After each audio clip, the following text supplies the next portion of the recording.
Terima kasih, Masya Allah. Assalamualaikum warahmatullahi wabarakatuh. Waalaikumsalam warahmatullahi wabarakatuh. Alhamdulillahirabbil alamin wa bihi nasta'in ala umuri dunya waddin wassalatu wassalamu ala asyrafil anbiya'i wal mursalin wa ala alihi wa sahbihi ajma'in amma ba'du. Rabbi shrah li sadri wa yassir li amri wahlul 'uqdatam min lisani yafqahu qawli. Yang saya hormati Ibu Ketua IIK BSI, Ibu Nurul Amelia Erwan. Assalamualaikum Ibu. Yang saya hormati Ibu Ketua IWABA, Ibu Irma Budi Hanoto. Assalamualaikum Ibu. Yang saya hormati Ibu-Ibu IIK BSI yang tidak saya sebutkan namanya satu persatu, Ibu-Ibu IWABA, dan seterusnya. Alhamdulillah hari ini kita bertemu dalam suasana Syawal, suasana Ba'da Ramadan, pasca Ramadan, yang kemudian kita kenal dengan nama halal bihalal. Kalau kita membicarakan mengenai halal bihalal, ibu-ibu sekalian, kalau tidak ada pandemi ini biasanya buat acara nih. Biasanya ada jamuan-jamuan makanan dan kemudian diselenggarakan di satu tempat, saling bermaaf-maafan. Baik, ibu-ibu sekalian, sebelum saya mulai sekali lagi saya mengucapkan takabbalallahu minna wa minkum syamana wa syamakum. Semoga Allah menerima amalan ibadah kita dan semoga kita termasuk orang-orang yang diampuni oleh Allah Subhanahu wa taala. Karena Rasulullah Shallallahu alaihi wasallam ingatkan, celakalah orang-orang yang ketika berlalunya Ramadan dia tidak mendapatkan ampunan dari Allah Subhanahu wa taala. Kita ini manusia biasa, teman-teman sekalian, ibu-ibu yang saya hormati, kita tidak selamanya lurus, kadang kita tahu kita masih berbuat juga, kita masih melanggar juga, kadang kita sudah ikut kajian-kajian agama, kita masih melanggar juga, itulah manusia. Makanya untuk bisa istiqamah jadi orang yang baik itu penuh dengan perjuangan, penuh dengan permintaan yang dahsyat kepada Allah. Kita minta kepada Allah agar Allah jadikan kita orang-orang yang lurus. Itu juga sebabnya kenapa dalam salat kita katakan ihdinas siratal mustaqim. Ya Allah, tunjukilah kami jalan yang lurus. Karena saking susahnya untuk bisa istiqamah, saking susahnya untuk jadi orang-orang yang lurus. Tapi insya Allah Rasulullah Shallallahu Alaihi Wasallam ingatkan bahwa ada jenis orang-orang yang celaka ketika di Ramadannya dia tidak maksimal dalam beribadah kepada Allah Subhanahu wa taala, atau dia salah satunya adalah masih mengerjakan perbuatan-perbuatan maksiat. Salah satunya adalah masih bermusuhan, masih bertengkaran. Itu sebabnya ada istilah halal bihalal. Halal bihalal ini sebenarnya adalah istilah orang-orang Indonesia saja, yang berarti saling memaafkan satu sama lain. Kita berharap di Hari Raya Idul Fitri, kita seperti bayi yang baru lahir. Kita sering mendengar Hari Raya Kemenangan, seperti bayi yang baru lahir. Bayi yang baru lahir artinya bersih tanpa dosa.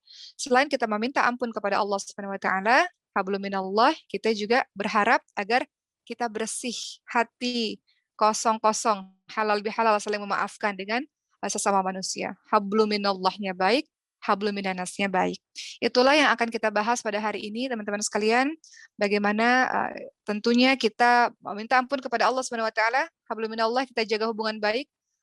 Biasanya di 10 malam terakhir kita banyak beristighfar kepada Allah Subhanahu wa taala, kita banyak menangis akan dosa-dosa kita. Bahkan dikatakan bahwa salah satu tanda diterimanya amal ibadah adalah ketika kita continue dan melaksanakan amal ibadah berikutnya pasca Ramadan. Jadi kalau teman-teman bertanya, apakah Ramadan kita diterima oleh Allah Subhanahu wa taala, amal ibadah kita di bulan Ramadan, maka lihat pasca Ramadan apakah ibadah kita ini continue lebih baik atau tidak. Kalau lebih baik, qiyamul lailnya tetap kita jalankan, minta ampun kepada Allah tetap kita jalankan, saum Syawal, puasa Syawal ini tetap kita jalankan, misalnya baca Quran, tadarus tetap kita jalankan, maka itu indikasi di bulan Ramadan kemarin amal ibadah kita diterima oleh Allah Subhanahu wa taala. Kita banyak menangis kepada Allah, teman-teman sekalian, karena dosa-dosa kita. Sebagaimana Rasulullah SAW ingatkan, ada 7 golongan orang yang akan dinaungi di padang mahsyar, salah satunya adalah menangis dalam kesendirian. Karena rasa takutnya kepada Allah Subhanahu wa taala. Kita banyak dosa, kita banyak salah. Kenapa orang-orang sayang sama kita, hormat sama kita? Karena Allah menutupi aib-aib kita di depan mata manusia, sehingga yang terlihat yang indah-indahnya saja. Sehingga mereka bisa memuji, mereka bisa menghormati kita, mereka mengatakan kita orang baik, karena Allah menutupi kekurangan kita. Allah menutupi aib kita. Sementara kita yang paling tahu siapa sesungguhnya diri kita, betapa kotornya diri kita, betapa buruknya diri kita yang paling tahu. Itu sebabnya salah satu amalan yang sangat dianjurkan selain kita berdoa kepada Allah agar amalan ibadah Ramadan kemarin diterima oleh Allah adalah senantiasa meminta ampun kepada Allah SWT atas dosa-dosa kita. Membicarakan mengenai meminta maaf, meminta ampun kepada Allah dan meminta maaf karena berkaitan dengan halal bihalal, teman-teman sekalian. Apa sih makna halal bihalal sebetulnya yang sering kita dengar? Halal bihalal bermakna menyambung hubungan yang terputus. Barangkali kemarin-kemarin masih diam-diaman. Barangkali yang hari-hari kemarin masih menyimpan dendam, masih menyimpan amarah. Maka makna halal bihalal yang terkenal di Indonesia ini menyambung hubungan yang terputus. Kemudian makna halal bihalal berikutnya adalah mewujudkan keharmonisan dari sebuah konflik. Kadang kita konflik pada suami kita sendiri, kadang kita konflik pada anak-anak kita sendiri, konflik pada orang tua kita sendiri, konflik pada teman-teman kita sendiri. Maka harapannya ba'da Ramadan ini, selain minta ampun pada Allah, hubungan dengan sesama manusianya baik. Kita diminta untuk saling memaafkan. Makanya hari ini kita akan membahas mengenai perkara saling memaafkan itu tadi. Oleh karena itu, halal bihalal berikutnya adalah selain mewujudkan keharmonisan dari sebuah konflik adalah kita ingin berbuat baik secara berkelanjutan. Jadi yang kemarin-kemarin sudah kita minta kepada Allah kekuatan untuk bisa memaafkan. Adapun kalau kita salah, kita berbesar hati untuk meminta maaf. Dan seterusnya adalah ba'da Ramadan ini kita buka lembaran baru. Kita mau jadi orang baru. Yang hatinya bersih, yang pikirannya bersih, yang tidak ada dendam, marah, iri, dengki dalam hati. Ketika hatinya bersih, maka insya Allah kita bisa lebih produktif berpikir hal-hal yang positif ke depannya. Baik, ibu-ibu yang saya hormati, saya ingin menceritakan sebuah kisah yang mudah-mudahan ini menginspirasi kita semua bagaimana pentingnya untuk kita mudah memaafkan orang lain. Pertanyaannya, kalau ibu disakiti, dizolimi, atau diperlakukan tidak baik, atau dikhianati, atau apapun itu, mudahkah dalam memaafkan orang lain? Tentu jawabannya tidak mudah. Itu sebabnya kenapa perbuatan mudah memaafkan dikategorikan menjadi perbuatan orang-orang bertakwa. Dikategorikan menjadi perbuatan orang-orang yang ibadur rahman, hamba Allah yang maha pengasih. Karena mudah memaafkan itu tidak mudah. Memaafkan orang lain itu tidak mudah kalau kita sudah disakiti. Tapi ternyata itu akhlak bagi orang-orang yang bertakwa, orang-orang pilihan nih teman-teman sekalian. Saya akan menceritakan sebuah kisahnya Abu Bakar As-Siddiq radhiyallahu anhu. Tentunya ibu semua tahu Abu Bakar As-Siddiq radhiyallahu anhu adalah sahabat yang paling dicintai oleh Rasulullah Shallallahu alaihi wasallam. Ada sebuah kejadian yang menimpa keluarga beliau, musibah yang menimpa keluarga beliau. Anaknya Abu Bakar As-Siddiq radhiyallahu anhu namanya adalah Siti Aisyah radhiyallahu anha. Siti Aisyah adalah istrinya Rasul yang sangat dicintai Rasul. Bayangkan istri yang sangat dicintai Rasul tiba-tiba mendapatkan ujian besar. Apa ujian besar itu? Siti Aisyah radhiyallahu anha difitnah berselingkuh dengan sahabat Nabi. Kisahnya, suatu ketika Rasul pulang dari sebuah peperangan dan beristirahat di satu tempat, ada Siti Aisyah di sana.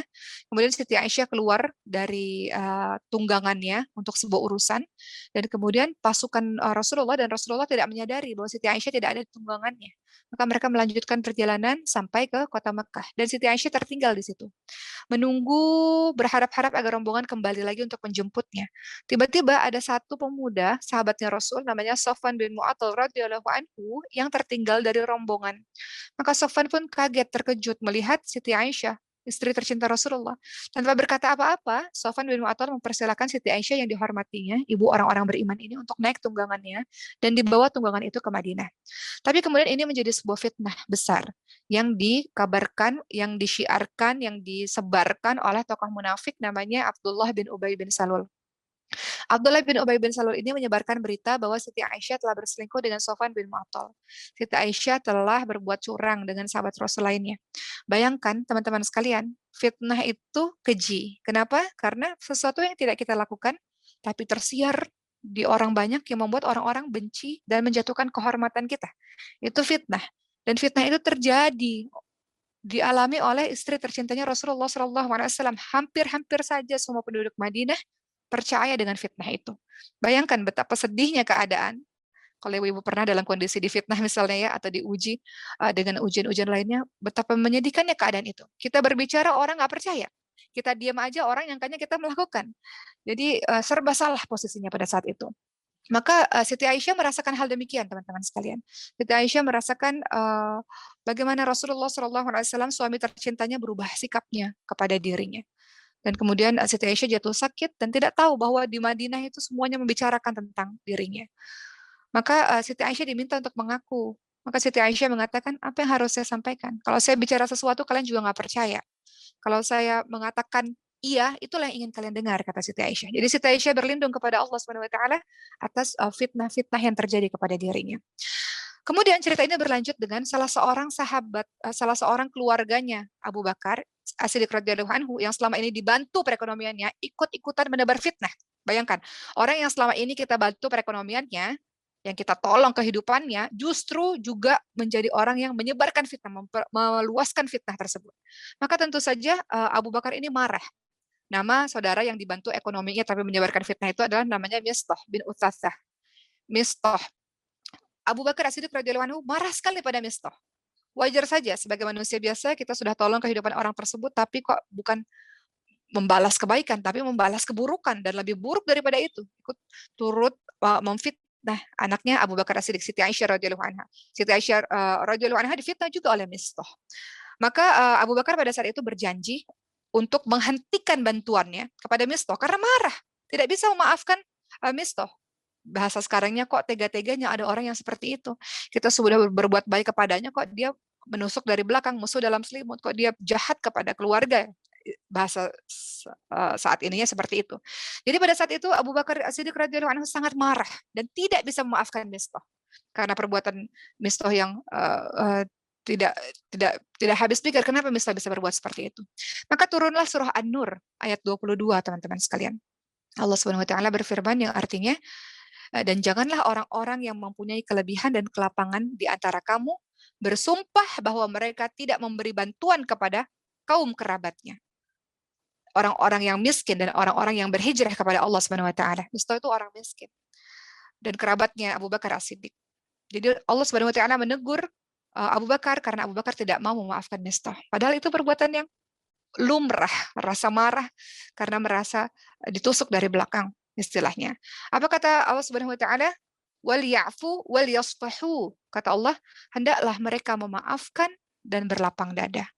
Jadi bukan hanya sekedar memaafkan, tapi minta kepada Allah kekuatan untuk hati kita bisa lapang dada untuk memaafkan kesalahan itu. Kalau kita ini kan dia memaafkan, tapi nggak bisa melupakan seumur hidup, masih dendam kusumat, memaafkan di mulut saja begitu. Tapi apa kata Allah Subhanahu wa taala? Kata Allah Subhanahu wa taala, wal ya'fu wal yasfahu. Kata Allah, hendaklah kamu memaafkan dan berlapang dada. Dan kalimat berikutnya, perhatikan teman-teman sekalian, betapa dahsyatnya kalimat ini yang bisa menegur kita. Apa kata Allah? Ala tuhibbuna ay yaghfirallahu lakum. Kata Allah Subhanahu wa taala, apakah kamu tidak ingin bahwa Allah juga mengampunimu? Kemudian dilanjutkan dengan kalimat Allahu ghafurur rahim, dan Allah Maha Pengampun lagi Maha Penyayang. Ada kalimat yang kita garis bawahi di sini. Allah katakan, apakah kamu tidak ingin bahwa Allah mengampunimu? Teman-teman sekalian, ada orang-orang yang berbuat salah kepada kita. Kita pun manusia biasa yang pernah berbuat salah pada orang lain dan pernah berbuat dosa kepada Allah Subhanahu wa taala.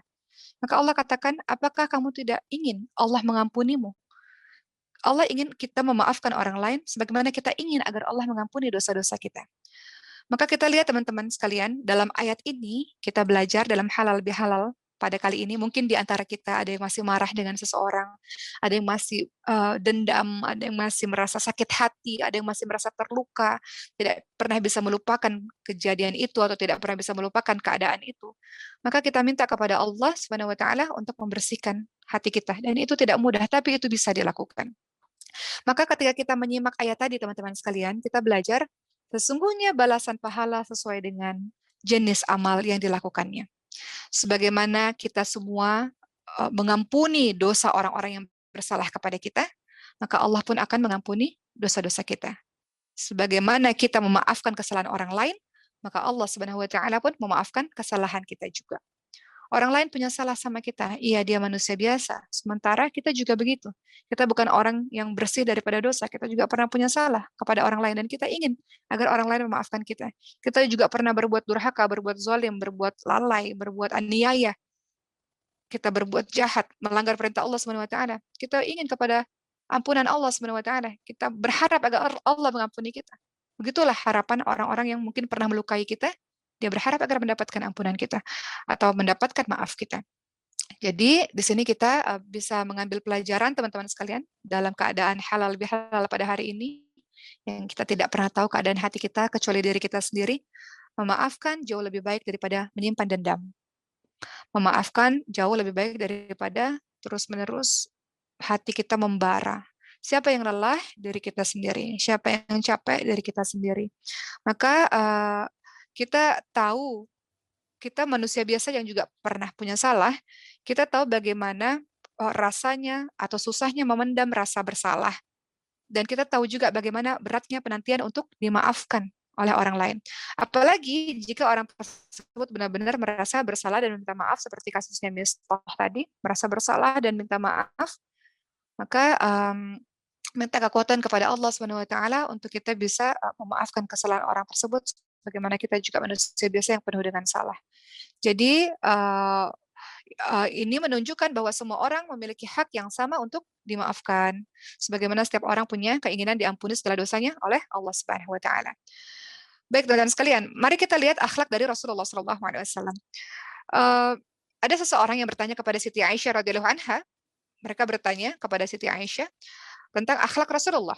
Maka Siti Aisyah menjawab, beliau bukanlah orang yang keji dalam perkataan dan perbuatan, dan beliau bukanlah orang yang suka pada kekejian, atau beliau bukan orang yang berteriak-teriak di pasar atau membalas kejahatan dengan kejahatan, melainkan beliau adalah orang yang sangat suka untuk memaafkan kesalahan orang lain. Hadis riwayat Tirmidzi. Dan Rasulullah SAW bersabda mengingatkan kita semua, sahabat-sahabat sekalian, orang yang hebat, orang yang kuat, bukan orang yang pandai dalam bertengkar atau bergulat. Sesungguhnya orang yang hebat adalah orang yang mampu mengendalikan dirinya ketika dia marah. Kemudian kita lihat lagi dalam hadis riwayat lain, teman-teman sekalian, hadis riwayat Abu Daud dan Tirmidzi, Rasulullah SAW ingatkan, jika ada seseorang yang menghinamu dan mempermalukanmu dengan sesuatu, maka jangan engkau membalasnya dengan sesuatu yang engkau ketahui ada padanya. Akibat buruk itu biarlah ia yang menanggungnya. Allah tidak tidur, Allah Maha teliti, Allah Maha mendengar, Allah Maha melihat. Biarlah uh, akibat buruk tersebut ia yang menanggungnya, ia akan mendapatkan balasan dari Allah Subhanahu wa taala. In asantum li anfusikum wa in asatum falaha. Kebaikan yang kita lakukan kembali untuk diri kita sendiri. Kejahatan yang kita lakukan akan kembali untuk diri kita sendiri. Ada satu perkataan bagus teman-teman sekalian. Ini nasihat untuk diri kita semua, perkataan dari Syekh Muhammad bin Shalih Al-Utsaimin rahimahullah. Beliau menjelaskan hadis yang saya baca di atas. Beliau mengatakan, hendaklah setiap orang memiliki sifat mudah memaafkan orang lain. Tidak semua isu yang sampai di telinganya ia terima mentah-mentah, lantas ia membenci orang yang menyuarakan isu yang tidak menyenangkan tersebut. Hendaklah setiap orang memiliki sifat yang pemaaf, karena Allah sangat menyukai orang-orang yang memiliki sifat pemaaf tersebut, yang mudah memaafkan orang lain. Karena jika dibalas dengan saling mempermalukan, dibalas dengan saling menjatuhkan, pasti konfliknya tidak akan kunjung selesai. Balas-balasan, saling balas-balasan, konfliknya tidak akan kunjung usai. Permusuhannya akan tetap terus ada. Jika malah dibalas dengan diam, kita maafkan, kita doakan, maka rampunglah perselisihan yang sedang berkecamuk itu. Begitu teman-teman sekalian. Masya Allah, ini perbuatan yang bisa dilakukan oleh orang-orang yang bertakwa. Maka tadi saya katakan, dalam proses halal bihalal kita, teman-teman sekalian, ibu-ibu yang saya hormati karena Allah SWT, saya maafkan itu bukan hanya sekedar di lisan saja, ataupun saya meminta maaf bukan hanya sekedar di lisan saja, tapi diikuti dengan hati dan perbuatan. Tadi saya katakan bahwa sifat pemaaf adalah ciri-ciri orang bertakwa. Mari kita lihat dalam surah Ali Imran ayat ke-134. Bagaimana Allah SWT menggambarkan, mendeskripsikan mengenai orang-orang yang bertakwa. Kan tujuan dari puasa Ramadan kemarin kan adalah bertakwa. Ya ayyuhalladzina amanu kutiba alaikumusiyam kama kutiba alal ladzina min qablikum la'allakum tattaqun.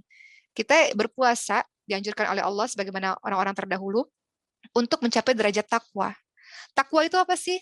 Takwa itu salah satunya adalah ciri-cirinya saling memaafkan orang lain, mudah memaafkan orang lain. Coba kita lihat dalam surah Ali Imran ayat 134, ibu-ibu yang dirahmati oleh Allah Subhanahu wa taala, dirahmati oleh Allah Subhanahu wa taala. Apa kata Allah? A'udzu billahi minasyaitonir rajim. Alladzina yunfiquna fis sarra'i wad-dharra'i wal kadhibina al-ghaidha wal 'afina 'anil nas. Wallahu yuhibbul muhsinin. Kata Allah, orang bertakwa itu adalah orang yang menafkahkan hartanya baik di waktu lapang maupun di waktu sempit. Jadi orang yang suka berderma, orang yang suka bersedekah, baik di waktu lapang maupun di waktu sempit, baik dalam keadaan kaya maupun keadaan miskin. Dia suka sekali sedekah. Saya, teman-teman sekalian, bertemu banyak sekali orang-orang kaya raya, triliuner, Masya Allah, tapi tawadhu luar biasa, rendah hati luar biasa, dan sedekahnya banyak sekali. Ya, jadi ciri-ciri orang-orang bertakwa adalah mereka yang suka berderma, yang suka bersedekah.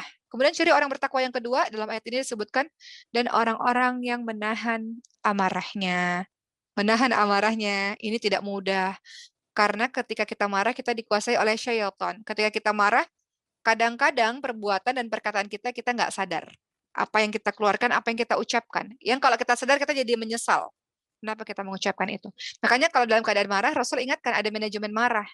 Berwudu, salah satunya diam, beristighfar, ta'awudz, a'udzubillahi minasyaitonirrajim, ubah posisi dari berdiri ke duduk, duduk ke baring, untuk mengontrol supaya kita tidak marah membabi buta. Jadi ciri dari orang bertakwa adalah rajin bersedekah, kemudian yang kedua adalah dia menahan amarahnya, dan yang ketiga dalam surah Ali Imran 134 disebutkan, dan orang-orang yang mudah memaafkan kesalahan orang lain. Mudah memaafkan kesalahan orang lain. Dan yang keempat adalah wallahu yuhibbul muhsinin. Allah menyukai orang-orang yang berbuat baik dan orang-orang yang senantiasa berbuat baik. Itu ciri-ciri dari orang-orang yang bertakwa. Dan tujuan dari puasa Ramadan adalah mencapai derajat takwa. Maka mudah-mudahan ada karakter-karakter yang kita punya seperti yang disebutkan dalam surah Ali Imran 134 ini, teman-teman sekalian. Dan saya yakin kita sudah banyak melihat banyak sekali orang-orang kaya raya justru semakin kaya karena banyak sedekahnya. Abdurrahman bin Auf itu justru kaya raya, bingung hartanya mau ditaruh kemana. Sedekahnya banyak, tapi semakin sedekah semakin kaya raya. Ya, jadi itu sifat orang-orang yang bertakwa. Dan juga orang-orang yang menahan amarahnya, ciri orang yang bertakwa. Terlihat seseorang itu seperti apa ketika marahnya dia. Bagaimana dia mampu. Bolehkah marah? Boleh. Tapi yang dianjurkan adalah menahan amarah. Bukan tidak boleh marah, tapi bagaimana kita menahan amarah. Ada kalimat fikul lima kol makom fikul lima kol makol. Di setiap perkataan ada tempat, di setiap tempat ada perkataan. Jadi ibu-ibu nih contohnya, termasuk saya menasihati diri saya sendiri. Terkadang kita berkonflik dengan suami contohnya. Tapi ada kalimat di setiap tempat ada perkataan, di setiap perkataan ada tempat. Jadi lihat tempat dulu kalau mau marah. Tempatnya jangan di publik, karena saya pernah melihat Bu suatu cerita bagaimana suami istri bertengkar di tepi jalan raya sehingga menjadi tontonan publik seperti itu ya. Dan wallahu alam ya apa yang terjadi kepada pasangan rumah tangga tersebut, tapi kita minta kekuatan kepada Allah untuk melihat tempat dan melihat keadaan, dan Allah bantu kita dalam mengelola amarah kita sehingga boleh marah tapi ada tempatnya, ada waktunya, seperti itu. Termasuk juga bertengkar di depan anak-anak misalnya contohnya, sehingga anak-anak memiliki memori yang buruk terhadap orang tuanya misalnya, itu juga yang tidak dianjurkan. Jadi begitu, kita masuk ke ayat berikutnya masih mengenai memaafkan. Apa kata Allah Subhanahu wa taala dalam surah Al-A'raf ayat 199? Allah berfirman, A'udzu billahi minasyaitonir rajim, khudhil afwa wa'mur bil 'urfi wa a'rid 'anil jahilin. Kata Allah, jadilah engkau pemaaf dan suruhlah orang-orang mengerjakan perbuatan-perbuatan yang baik dan berpalinglah dari orang-orang yang bodoh. Maksudnya kalau ada debat kusir nggak kelar-kelar nih, atau misalnya sesuatu yang nggak ada manfaatnya, maka kita tinggalkan. Kita nggak mau berada dalam majelis yang tidak ada manfaatnya. Maka dalam surah Al-A'raf ayat 199 tadi, pertama perintah Allah adalah jadilah engkau orang yang pemaaf. Jadilah engkau orang yang pemaaf. Karena banyak hikmah menjadi orang pemaaf ini. Contoh, kisah ini masyhur dan terkenal sekali. Ibu-ibu juga sudah tahu kisah ini, bagaimana Rasulullah ketika dakwah di kota Mekah tidak diterima dakwahnya, kemudian Rasulullah menghadapi tahun-tahun kesedihan, itu wafatnya istri tercinta Siti Khadijah radhiyallahu anha dan wafatnya pamannya Abu Thalib. Kemudian Rasul berdakwah ke negeri Taif. Rasul mencari tempat baru karena di Mekah tidak diterima dakwahnya. Ketika sampai di Taif, Rasul selama 10 hari di sana tidak diterima dakwahnya, dilempari batu sampai berdarah. Rasulullah Shallallahu Alaihi Wasallam. Akhirnya Rasul keluar dari Taif dan kemudian mengadu kepada Allah akan kesedihan dirinya yang dakwahnya ditolak di Taif. Sampai malaikat mengatakan, berangkat saja tanganmu dan berdoa saja kepada Allah agar Allah menghancurkan orang-orang Taif ini. Apa kata Rasul? Rasul tidak mau melakukan apa yang sesungguhnya ingin dilakukan oleh Rasul.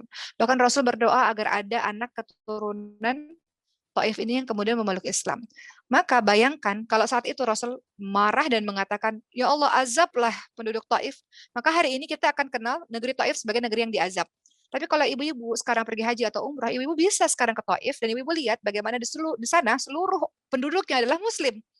Bagaimana di sana juga ada makam dari sahabat Rasulullah SAW. Bagaimana di sana tanahnya subur, bagaimana di sana suasananya tentram, sejuk juga udaranya. Sebuah negeri yang indah, yang luar biasa.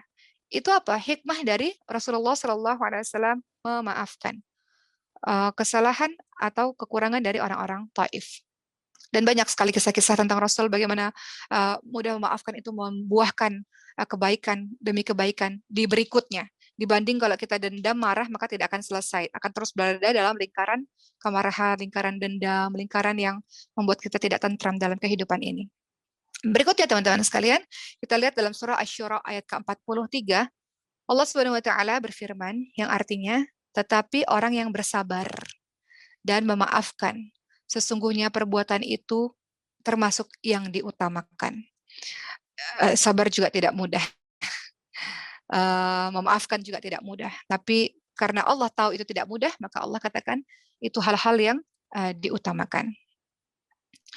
Kemudian lihat teman-teman sekalian dalam ayat yang lain kita belajar dalam surah Furqan ayat ke-63. Al-Furqan ayat 63 Allah SWT memberikan ciri-ciri hamba Allah yang Maha Pengasih. Ibadur Rahman, hamba Allah yang Maha Pengasih. Allah Subhanahu wa taala berfirman, "A'udzubillahi minasyaitonir rajim. Wa idza khatabahumul jahiluna qalu salama."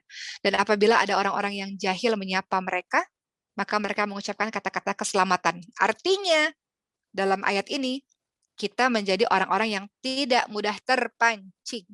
Artinya, kita menjadi orang-orang yang tidak reaktif.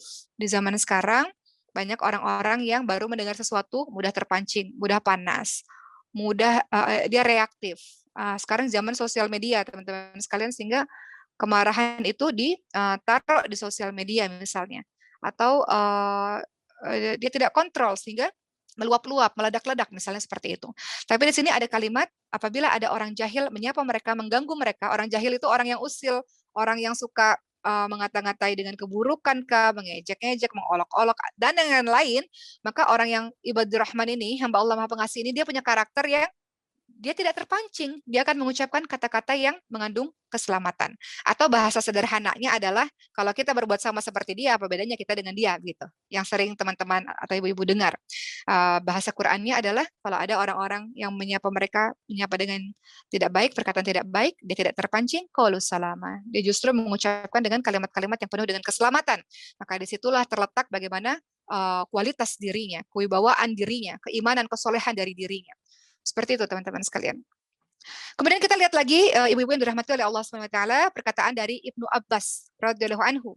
Ibnu Abbas mengatakan, Allah memerintahkan pada orang beriman untuk bersabar ketika ada yang membuatnya marah, membalas dengan kebaikan jika ada yang berbuat jahil, dan memaafkan ketika ada yang berbuat jelek. Jika setiap hamba melakukan semacam ini, Allah akan melindunginya dari gangguan syaitan dan akan menundukkan musuh-musuhnya. Akan ditundukkan tuh musuh-musuhnya. Malah yang semula bermusuhan bisa jadi teman dekatnya karena tingkah laku baik konsisten semacam ini. Namanya batu, ini kayaknya ceramah tuh gampang Bu ya. Ngomong tuh kayaknya mudah gitu. Tapi pelaksananya susah, betul. Memaafkan orang lain, kayaknya ngomongnya mudah, betul. Tapi pelaksananya susah, betul. Itu sebabnya kenapa mudah memaafkan orang lain dikategorikan sebagai ciri orang-orang yang bertakwa. Kita lihat di sini perkataan Ibnu Abbas ini dari yang sudah saya ucapkan tadi bahwa ketika kita berbuat baik terus-menerus maka itu bisa meluluhkan hati seseorang. Ibaratnya batu ditetesin air terus-menerus maka dia akan berlubang. Begitu juga dengan kejahatan. Ketika ada doa di dalamnya, kita tidak terpancing, kita balas dengan kebaikan terus-menerus, maka itu akan bisa menyentuh hatinya. Contohnya banyak terjadi di zamannya Rasul, ini juga kisah yang sangat terkenal, bagaimana Rasul punya kebiasaan setiap harinya menyuapi pengemis buta Yahudi. yang ketika disuapi pengamis buta Yahudi itu selalu mengatakan, kamu jangan dekat-dekat dengan Muhammad ya, Muhammad itu orang gila, Muhammad itu tukang sihir. Padahal yang menyuapinya dengan lembut, dilubatkan dulu makanannya dengan lembut, dimasukkan ke dalam mulut dengan lembut, itu adalah orang yang dia caci maki selama ini. Sampai akhirnya Rasul wafat, kemudian tugas itu digantikan oleh Abu Bakar As-Siddiq radhiyallahu anhu. Maka pengamis buta mengatakan, kamu ini siapa? Kamu ini orang yang berbeda. Selama ini yang menyuapi saya adalah orang yang lembut sekali, tangannya lembut, dia melumatkan makanan dengan lembut. Maka Abu Bakar menangis. Abu Bakar mengatakan, orang yang selama ini menyuapimu adalah orang yang selama ini kau caci maki. Dialah Muhammad. Dialah Rasulullah SAW yang telah wafat. Lihat, dengan kebaikan konsisten yang dilakukan oleh Rasul, dan itu tidak mudah. Jadi orang baik konsisten itu tidak mudah, teman-teman sekalian. Ibu-ibu sendiri yang merasakan, kita juga bukan malaikat, kita juga terkadang ingin membalas, kita juga terkadang ingin menyakiti. Tapi ketika itu semua mampu diredam dengan pertolongan dari Allah, konsisten dengan kebaikan, ternyata itu bisa membuahkan kebaikan yang banyak, meluluhkan hati banyak orang.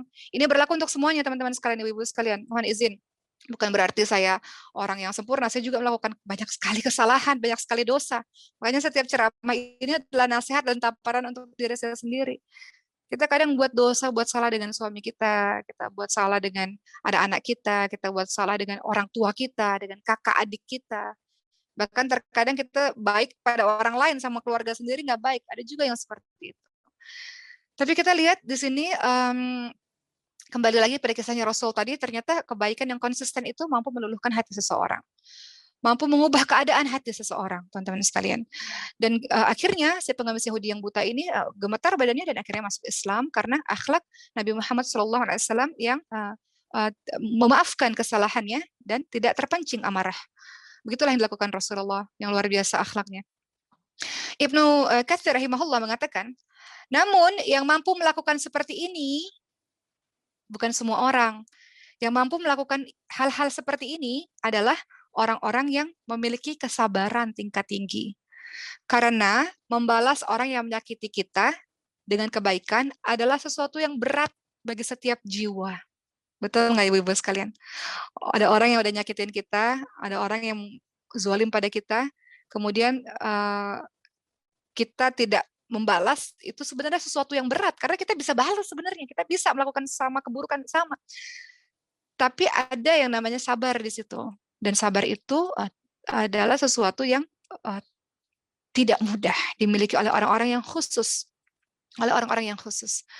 Maka lihat dalam surah Asy-Syura ayat 40, dalam surah Asy-Syura ayat 40 Allah Subhanahu wa taala berfirman yang artinya, maka barang siapa yang memaafkan dan berbuat baik, pahalanya atas tanggungan Allah. Pahalanya tanggungan Allah tanpa batas, pahalanya menjadi urusannya Allah Subhanahu wa taala. Saking Allah tahu susahnya perbuatan itu, sehingga Allah berikan ganjaran yang begitu besar kepada kita. Begitu teman-teman sekalian. Lalu dalam konsep halal bihalal kita sering mendengar menyambung tali silaturahim atau tali silaturahmi.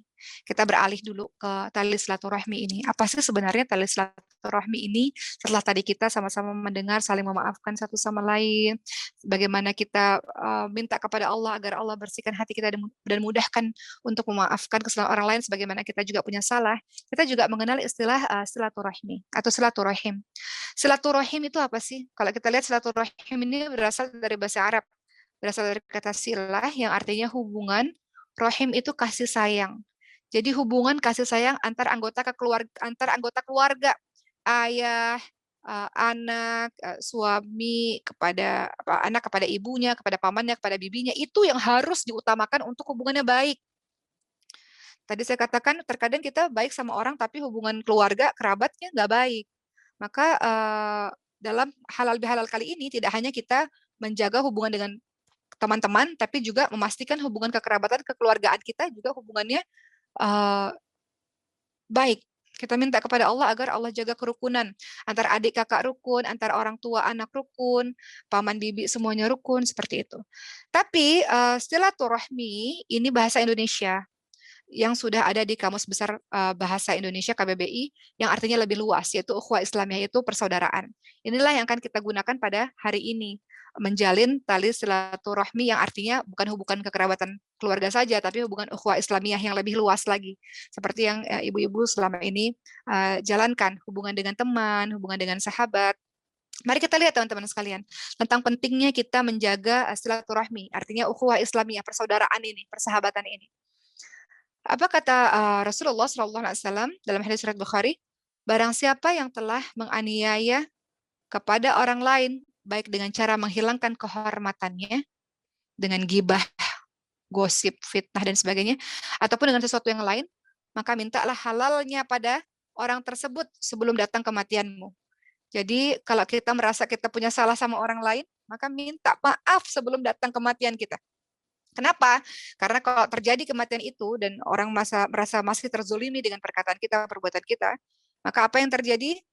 Maka nanti di akhirat orang yang dianiaya tadi atau dizolimi tadi bisa meminta kepada Allah Subhanahu wa taala untuk menuntut balas atau meminta keadilan.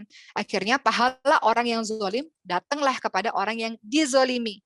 Bahkan belum sampai di situ, orang yang dizolimi mendapat limpahan pahala dan dosa dari orang yang dizolimi pindah kepada orang yang menzolimi. Dan itu termasuk orang yang paling merugi. Itu yang terjadi teman-teman sekalian. Ada satu kisah ini, saya pikir kisah ini penting untuk kita semua karena salah satu kejahatan lisan adalah membicarakan keburukan orang lain. Itu yang sering kita hadapi juga teman-teman sekalian. Kadang mulut kita gatel gitu kalau ada orang ngomongin orang lain, kadang pengen ikut-ikutan. Padahal ini resikonya besar. Jadi ada seseorang, teman-teman sekalian, yang ghibah, membicarakan keburukan temannya kepada orang lain. Kemudian dia berhijrah. Kemudian dia menyesal dengan perbuatannya. Dia tahu itu perbuatan dosa, saya sudah menjelek-jelekan nama teman saya sudah merusak kehormatan nama baiknya. Maka dia mau minta maaf. Ini perbuatan yang luar biasa, perbuatan yang hebat, perbuatan yang baik. Dia meminta maaf. Saya teringat, kisah ini juga terjadi pada saya teman-teman sekalian. Jadi ada seseorang yang tiba-tiba SMS mengatakan saya sekarang sudah hijrah, saya mau minta maaf karena kemarin saya mengatakan ini. Itu juga terjadi dalam kehidupan reality. Tapi ini kisah di zaman dulu. Kemudian orang ini merasa bersalah, dihantui rasa bersalah. Karena selama ini ikut-ikutan gosip, ikut-ikutan menyebarkan gosip. Maka orang ini pun meminta maaf kepada sahabatnya dengan mengatakan, saya minta maaf karena saya pernah berbicara buruk kepada kamu.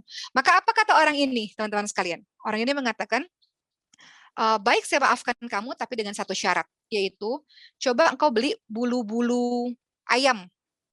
Bulu-bulu ayam engkau beli, dan kemudian setelah engkau beli, bulu-bulu itu engkau tebar-tebarkan. Kemudian engkau datang lagi kepada saya. Maka dilakukan, nggak mengerti nih apa maksudnya beli bulu ayam ditebar-tebarkan. Kemudian akhirnya dilakukan. Setelah itu datang lagi nih si pendosa ini datang lagi kepada temannya. Setelah itu apa lagi? Terus si orang ini yang dizolimi ini mengatakan, sekarang ambil bulu-bulu itu lagi, kumpulkan lagi bulu-bulu itu. Kemudian kata si pendosa ini, nggak bisa. Karena bulu-bulu itu sudah terbang, ditiup angin, udah nggak tahu kemana lagi. Maka kata si orang yang dianiaya, yang dizolimi, yang dikata-katain ini mengatakan, begitulah ketika engkau membicarakan keburukan orang lain. Engkau tidak tahu berita itu sudah sampai ke mulut siapa. Akibat karena perbuatan mulutmu yang sudah menjelek-jelekkan temanmu ini, engkau menjelekkan menjelekkan saya. Berita itu sudah nggak tahu, sudah sampai menyebar kemana-mana. Lalu bagaimana engkau bertanggung jawab dengan kesalahan yang engkau perbuat, katanya. Jadi ini menjadi pembelajaran besar untuk kita teman-teman sekalian, bahwa lisan kita ini harus berhati-hati. Karena repot nanti urusannya. Seperti yang terjadi dalam kisah tadi. Maka balasannya apa? Caranya gimana?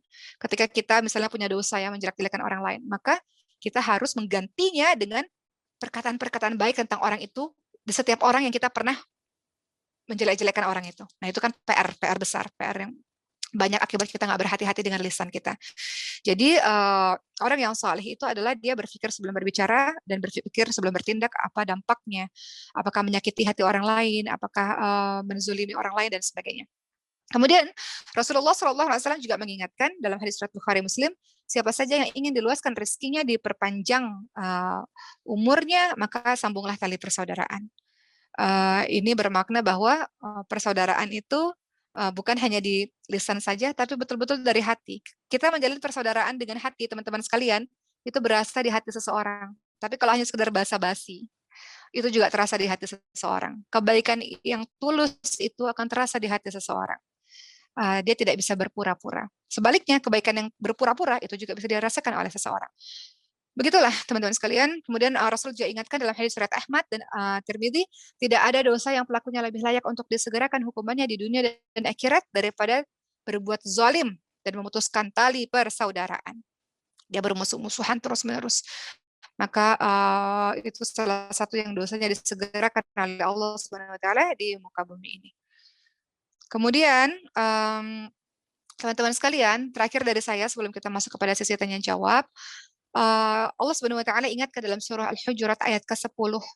Allah ingatkan berkali-kali, a'udzubillahi minasyaitonir rajim, innamal mu'minuna ikhwah fa aslihu baina akhwaykum wattaqullaha la'allakum turhamun.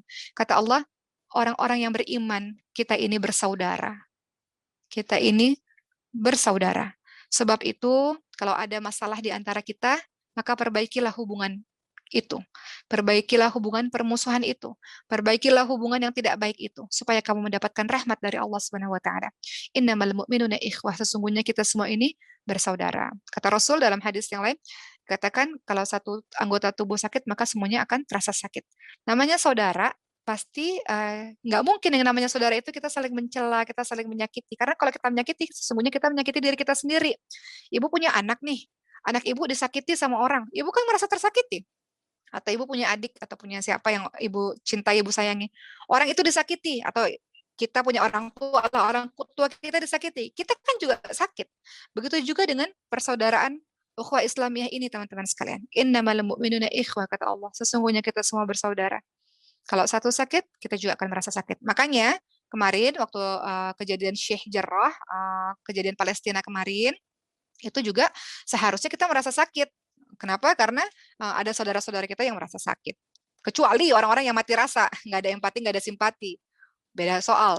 Tapi innamal mu'minuna ikhwah, sesungguhnya kita semua bersaudara, itu melatih simpati empati kita. Supaya kita juga berharap kita bahagia, orang yang kita cintai, saudara yang kita cintai juga bisa bahagia, bukan merasa sakit. Dan juga terakhir, pesan dari Rasulullah SAW sebelum saya menutup pada hari ini dan kita masuk pada sesi tanya jawab, teman-teman sekalian. Rasulullah SAW ingatkan, janganlah engkau semua saling benci-membenci. Janganlah saling dengki, mendengki. Jangan saling membelakangi. Jangan saling memutuskan tali persahabatan. Jadilah engkau semua hamba-hamba Allah yang bersaudara. Tidak halal bagi seorang muslim kalau dia meninggalkan atau tidak menyapa saudaranya lebih dari 3 hari. Muttafaqun alaih. Hadis riwayat muttafaqun alaih. Di sini Rasul ingatkan janganlah saling benci-membenci. Benci-membenci itu mungkin bisa jadi karena ketidaktahuan atau kesalahpahaman atau suudzon, prasangka buruk, saling gunjing-menggunjing, itu menyebabkan benci-membenci. Kemudian saling dengki-mendengki. Ini juga perbuatan yang kita tidak menginginkan itu. Dengki itu apa teman-teman sekalian, ibu-ibu sekalian? Dengki itu adalah suka melihat orang lain susah, susah melihat orang lain senang. Itu dengki. Teman kita punya tas baru, dengki. Teman kita punya rumah baru, dengki. Teman kita punya mobil baru, dengki.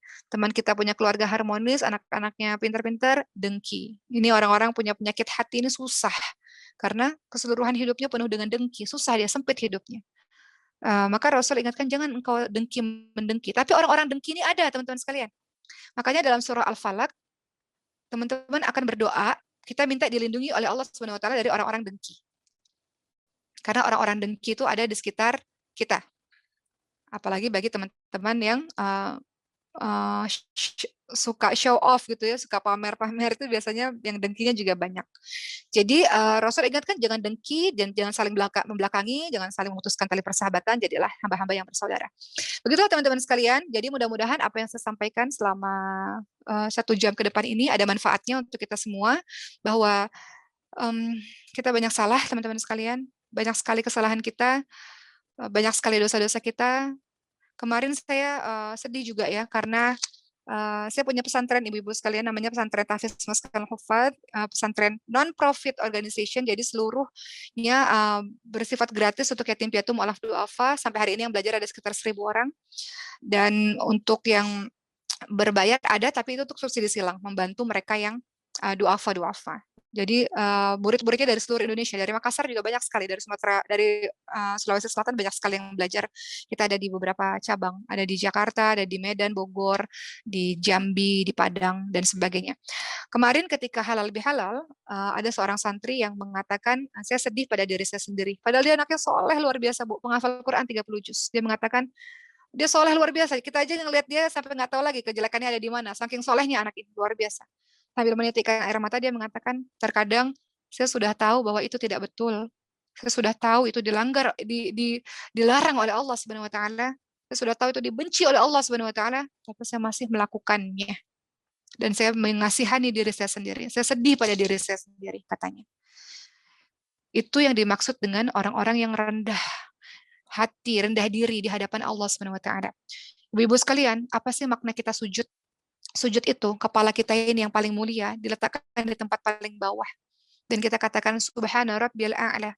Segala puji bagi Allah yang maha tinggi. Karena kita tahu kita rendah, kita nggak ada apa-apanya. Dan Allah yang maha tinggi. Jadi menunjukkan kerendahan diri kita di hadapan Allah Subhanahu Wa Taala. Begitu juga perasaan yang merasa sedih akan diri sendiri. Justru yang bahaya kalau dia nggak pernah merasa sedih akan dosa-dosa yang dia lakukan. Dalam sehari ini ada dosa mata yang kita lakukan, ada dosa lisan, ada dosa telinga, dosa tangan, kaki, hati. Kita ini nggak selamanya lurus. Bahkan kita udah ikut kajian kemana-mana, masih juga buat kesalahan itu. Bahkan kita sendiri kadang nggak menyadari, atau bahkan nggak habis pikir, kok saya bisa melakukan perbuatan itu, yang saya tahu jelas-jelas itu perbuatan yang tidak baik. Itulah manusia, teman-teman sekalian. Maka dalam halal bihalal kali ini, selain minta maaf kepada sesama manusia, kita juga terus-menerus setiap harinya meminta ampun kepada Allah Subhanahu Wa Taala. Dengan begitu kita menjadi hamba-hamba Allah yang tawadhu, insya Allah. Senantiasa ingat akan mati, bahwa kalau ingat mati pasti akan tawadhu. Kalau ingat mati nggak akan ada lagi kesombongan. Kalau ingat mati pasti um, takut untuk berbuat dosa. Sekalipun kita buat dosa, kita cepat kembali kepada Allah Subhanahu Wa Taala. Jadi itu kuncinya. Jadi begitu ibu-ibu sekalian, mohon maaf lahir batin atas semua kalimat-kalimat yang saya ucapkan. Tapi saya mengucapkan ini dari hati saya dan saya menasihati diri saya sendiri. Mudah-mudahan kita menjadi orang yang baru. Kita ingin pasca Ramadan di bulan Syawal ini jadi orang yang lebih baik, jadi anak yang lebih baik bagi orang tua kita, jadi istri yang lebih baik untuk suami kita, jadi ibu yang baik untuk anak-anak kita, jadi sahabat yang baik untuk sahabat-sahabat kita, insya Allah yang keberadaan kita dicintai, bukan dibenci oleh orang-orang lain. Terima kasih, sekian dari saya kembalikan kepada moderator. Assalamualaikum warahmatullahi wabarakatuh.